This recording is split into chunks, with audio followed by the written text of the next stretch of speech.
مہروز بیٹے، اتنی اونچی آواز میں ٹی وی کیوں دیکھ رہے ہیں آپ؟ کم کیجیے آواز، شور ہو رہا ہے۔ اچھا دادی، کرتا ہوں۔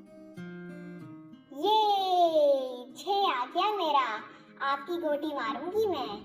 علینا بیٹا، یہ کیا بات ہوئی؟ ایسے کون شور کرتا ہے؟ اور یہ آپ دونوں کب سے کھیل رہے ہو؟ دادی خیر ہے نا، اور کیا کروں، میں بور ہو جاتی ہوں۔ یہ کیا بات ہوئی مہروز بیٹے، اب آپ موبائل پر گیم کھیلنے لگ گئے ہو؟ ہوم ورک بھی کیا ہے آپ نے؟ دادی کرتا ہوں جا کے تھوڑی دیر تک، بس تھوڑی دیر کھیلنے دیں۔ کیا ہو گیا ہے آج کل کے بچوں کو، کسی کی بات سنتے ہی نہیں ہے۔ مجھے کچھ ایسا کرنا چاہیے جو ان کی اچھی پرورش میں مدد کرے اور ان کو ریاست مدینہ کے اصول بھی سکھا سکے۔ چلو چلو بیٹھ جاؤ سب، آؤ میری بات سنو۔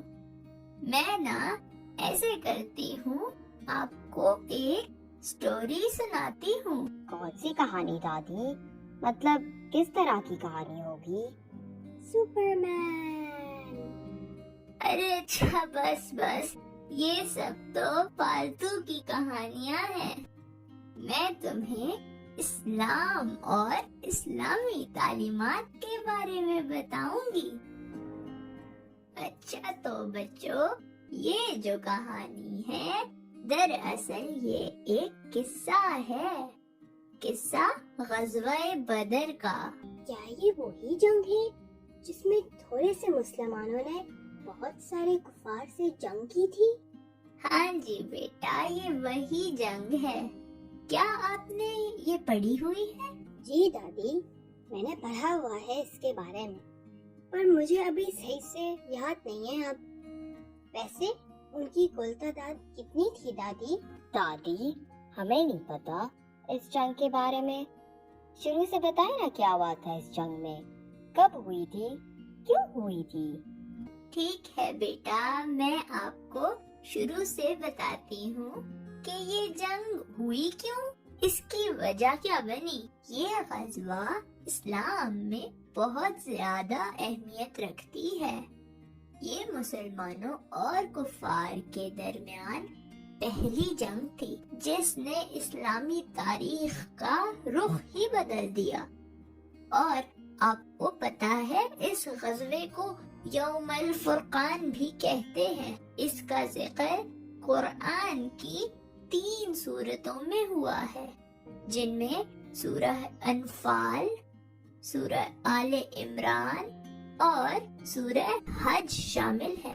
اب میں آپ کو بتاتی ہوں کہ یہ کیوں اتنی افضل اور بہترین جنگ کہلائی گئی، اور اس نے اسلام کی تاریخ کا رخ کیسے موڑ دیا، اور کیوں اس کا ذکر قرآن مجید کی مختلف صورتوں میں ہوا۔ غزوے سے کچھ عرصہ پہلے جب محمد صلی اللہ علیہ وآلہ وسلم مکہ میں اسلام پھیلا رہے تھے اور مکہ کے لوگوں کو اسلام کی دعوت دے رہے تھے، تو ابو جہل کو یہ سب ہضم نہیں ہو رہا تھا، تو اس نے ہی مکہ میں اسلام کو پھیلانے سے روکنے کے لیے کافروں کو مسلمانوں کے خلاف بھڑکایا اور ان پر بڑے ظلم کیے۔ ہر طرح کا طریقہ ان پر آزمایا گیا۔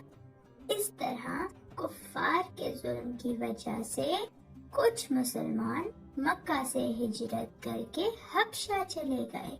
جب یہ بات کفار کو پتہ چلی تو انہوں نے مکہ سے کچھ سفیر کو حبشہ بھیجا تاکہ وہ ان مسلمانوں کو واپس لائیں اور یہ ظلم و ستم بڑھتا رہے۔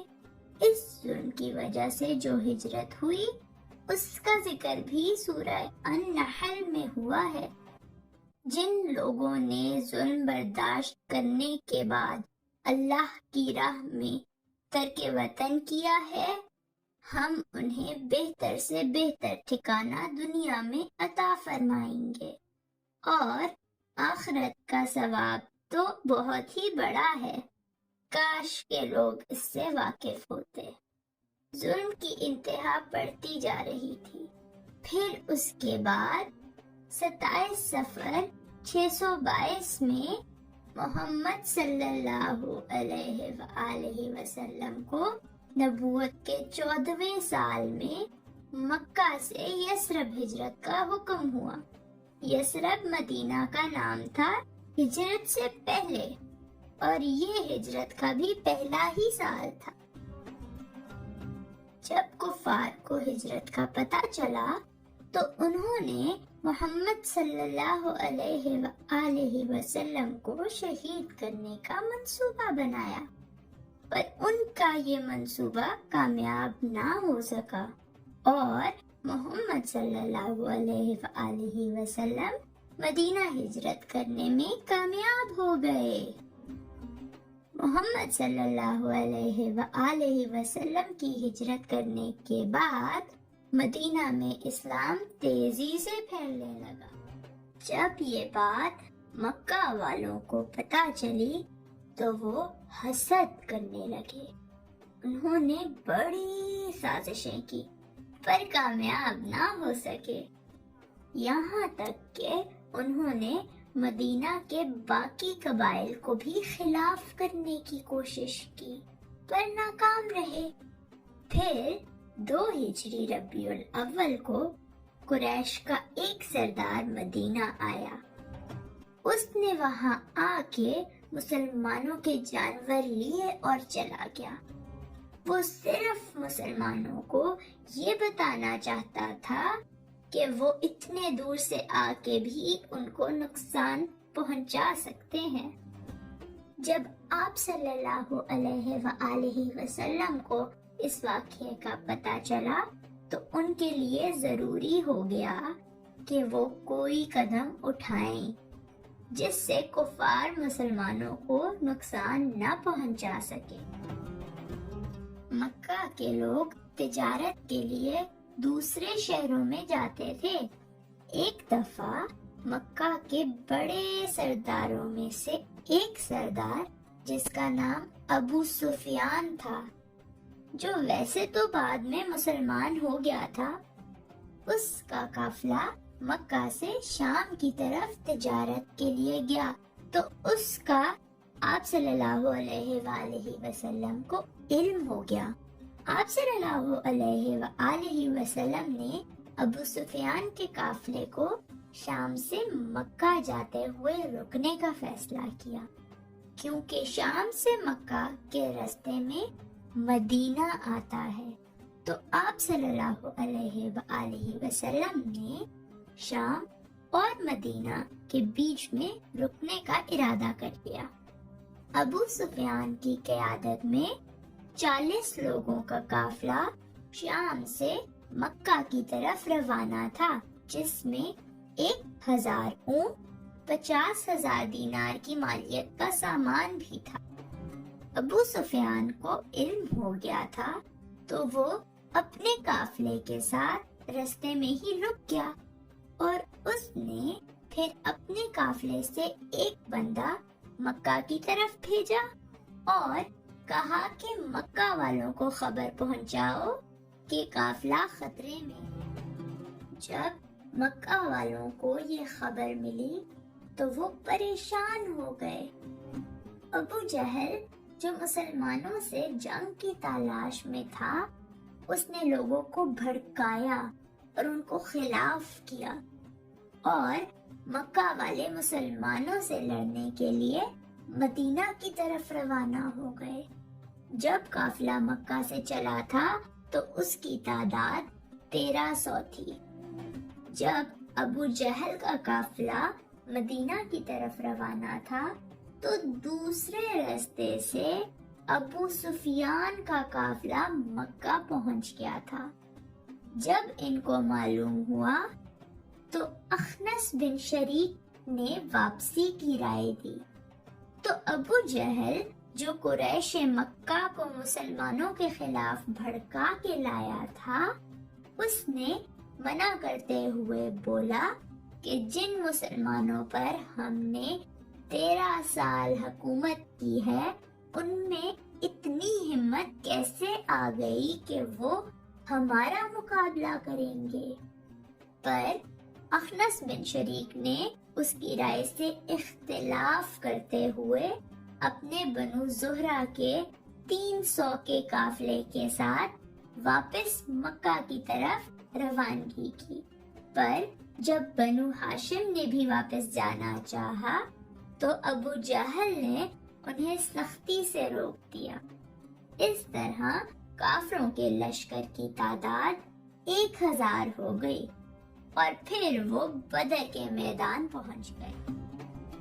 جب آپ صلی اللہ علیہ وآلہ وسلم کو علم ہوا کہ قریش مکہ سے ایک قافلہ ہم سے جنگ کرنے آیا ہے، تو محمد صلی اللہ علیہ وآلہ وسلم نے صحابہ کرام کو اکٹھا کیا اور ان سے مشورہ کیا۔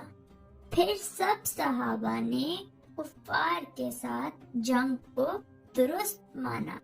اس موقع پر سیدنا مقداد بن عمر رضی اللہ تعالی عنہ نے تقریر فرمائی، جس میں انہوں نے کہا، ہم ایسا نہیں کہیں گے جیسا کہ موسیٰ کی قوم نے کہا تھا، تم اور تمہارا رب جاؤ اور تم دونوں سے لڑو، لیکن ہم آپ کے دائیں بائیں اور آپ کے آگے اور آپ کے پیچھے لڑیں گے۔ آپ صلی اللہ علیہ وآلہ وسلم کے چہرے پر مسکراہٹ سی آ گئی جب انہوں نے یہ بات سنی۔ فرمانے لگے، خوشی خوشی چلو۔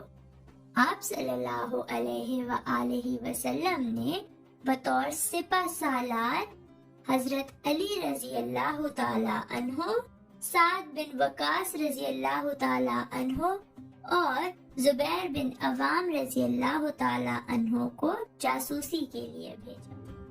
پھر صحابہ قریش کے 2 بندوں کو پکڑ کے لائے۔ آپ صلی اللہ علیہ وآلہ وسلم نے ان سے قریش کے بڑے سرداروں کے بارے میں پوچھا جو جنگ میں شامل تھے۔ معلوم ہونے کے بعد یہ اندازہ ہو گیا تھا کہ مکہ نے اپنے جگر گوشوں کو بھیجا ہے۔ مسلمانوں نے آپ صلی اللہ علیہ وآلہ وسلم کے لیے شمال مشرق میں ایک ٹیلے پر چھپڑ بنا دیا، کیونکہ اس جگہ سے پورا میدان جنگ نظر آتا تھا۔ سیدنا سعد بن معاذ کی نگرانی میں ایک نوجوان کا دستہ آپ صلی اللہ علیہ وآلہ وسلم کی حفاظت کے لیے مقرر کیا گیا، اور جنگ سے ایک دن پہلے اللہ نے ان کے دلوں سے خوف نکالنے کے لیے ان پر نیند طاری کر دی، تاکہ ان کے دلوں میں چین آ جائے اور ان پر بارش کی شکل میں ایک رحمت نازل ہوئی جو مسلمانوں کے لیے فائدہ مند ثابت ہوئی۔ کفار اس رحمت سے پریشان ہو گئے، اور اس کا ذکر اللہ نے قرآن میں بھی کیا ہے۔ اس وقت کو یاد کرو جب کہ اللہ تم پر اونگ طاری کر رہا تھا اپنی طرف سے چین دینے کے لیے، اور تم پر آسمان سے پانی برس رہا تھا کہ اس پانی کے ذریعے سے تم کو پاک کر دے اور تم سے شیطانی وسوسے کو دفع کر دے اور تمہارے دلوں کو مضبوط کر دے اور تمہارے پاؤں جما دے۔ میدان جنگ میں جانے کے لیے تقریباً 313 سے 317 مسلمان تھے، جس میں 82 سے 85 مہاجرین اور 231 انصار تھے۔ انصار میں 61 اوس اور 170 خزرج تھے، اور پھر 17 رمضان